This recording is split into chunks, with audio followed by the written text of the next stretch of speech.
I'm Jason, your host, and with me, as always, is the amazing co-host, Julia. Hi, Jason, and hello to all our wonderful listeners. We are so glad you're here today because we are going to talk about something super important: understanding yourself. Yes, Julia. Understanding yourself is the very first and most essential step toward personal and interpersonal growth. When you really know who you are, you can make better decisions, connect with others more deeply, and live a more fulfilling life. Absolutely, Jason. But understanding yourself isn't just about knowing what you like or dislike. It's about looking deeper. It's about exploring your emotions, your thoughts, and even your weaknesses. That's so true, Julia. Let's start by breaking it down for our listeners. Julia, what do you think is the first thing someone should do if they want to start understanding themselves better? Great question, Jason. I think the first step is self-reflection. That means taking time to think about your experiences, your feelings, and your actions. For example, you could ask yourself questions like, why did I feel upset about that situation? Or, why do I enjoy certain activities but not others? That's a really good point. Self-reflection helps us understand the why behind our feelings and actions. And it doesn't have to be complicated. You can reflect by keeping a journal, talking to someone you trust, or even just sitting quietly and thinking about your day. Exactly. And once you start reflecting, you might notice patterns. For instance, maybe you feel anxious when you try something new, or you feel happy when you spend time outdoors. These patterns can tell you a lot about yourself. That's so important, Julia. But here's the thing. Understanding yourself also means being honest with yourself.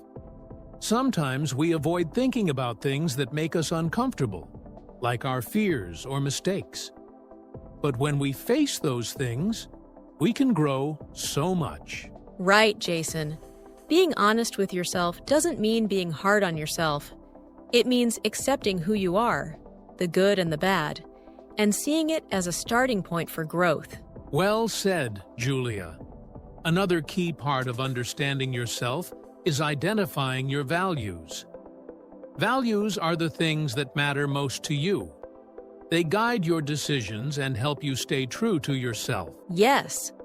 For example, if you value kindness, you might make an effort to help others, even when it's not easy.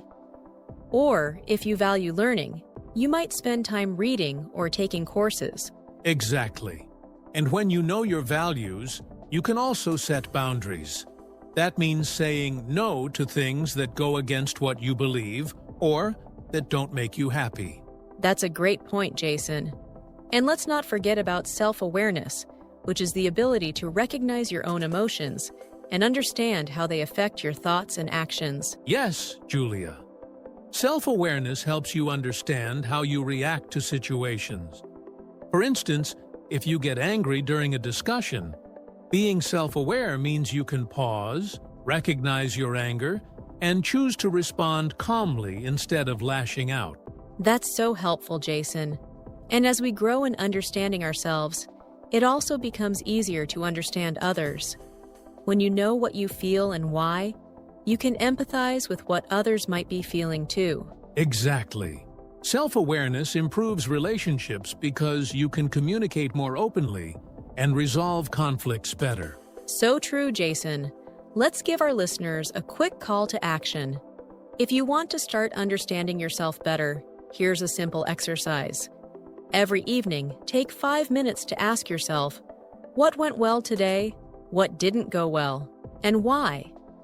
Write down your answers in a notebook. That's a great tip, Julia. And don't forget, this process takes time. Be patient with yourself, and remember, every small step counts. Absolutely. And listeners, we'd love to hear from you. Share your thoughts or experiences with us in the comments. Have you started your journey of understanding yourself? What challenges have you faced? Before we go, Julia, I think it's worth reminding everyone that understanding yourself isn't a one-time thing. It's an ongoing journey. Life keeps changing, and so do we.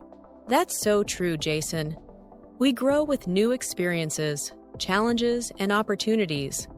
So it's important to keep revisiting our values, our goals, and our emotions. Think of it like a lifelong project, a project where you're the masterpiece. Beautifully said, Julia. And don't forget, you don't have to do this alone. There are so many resources out there, like books, podcasts, and even friends or mentors who can support you on your journey of self-discovery. Yes, Jason. And for our beginner English learners tuning in, this process can also help you build confidence in expressing yourself in English. When you know yourself, you can talk about your feelings, ideas, and experiences more clearly, and that's a big step in becoming a better communicator. Absolutely, Julia.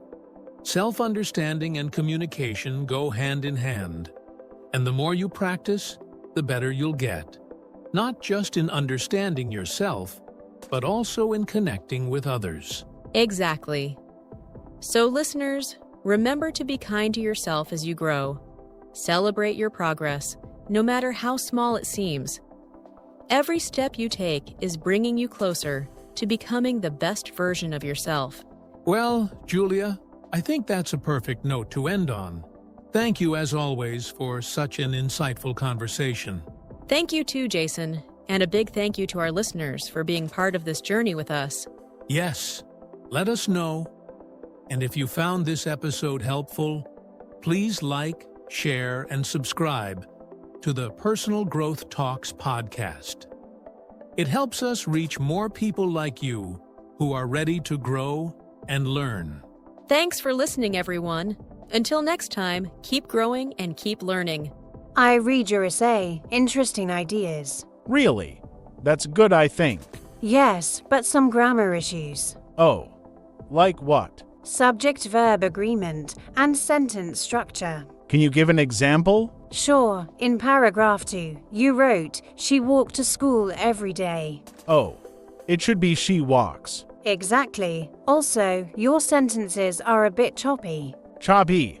How? Short, disconnected ideas, no smooth flow. So, I should combine sentences. Sometimes use linking words. Like because, so, but? Yes, and also however, therefore, meanwhile. Oh, I see.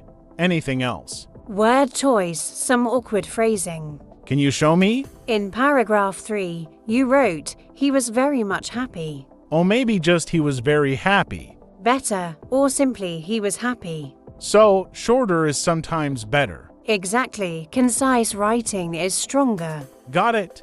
Anything else wrong? Punctuation, some missing commas. Where? In long sentences. For example, after school I went home and I did my homework, and then I watched TV. Oh, should I add commas? Yes, try rewriting it. After school, I went home, did my homework, and then watched TV. Perfect. See the difference? Yeah, it sounds clearer. Good. Now, let's talk about paragraph structure.